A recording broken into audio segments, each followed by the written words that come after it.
Hi everyone, today we will talk about how to fix WhatsApp message not read.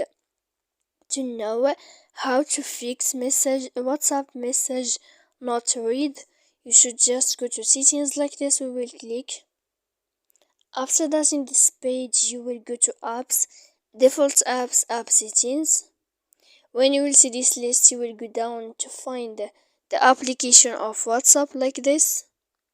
And when you will see this page here, we will go to first stop like this here, and when you will end this, you will enter to storage. After that, in this page you will go to clear cache, and then you will go to clear data, and after all that you can turn off your phone. So please don't forget to support us by like and subscribe.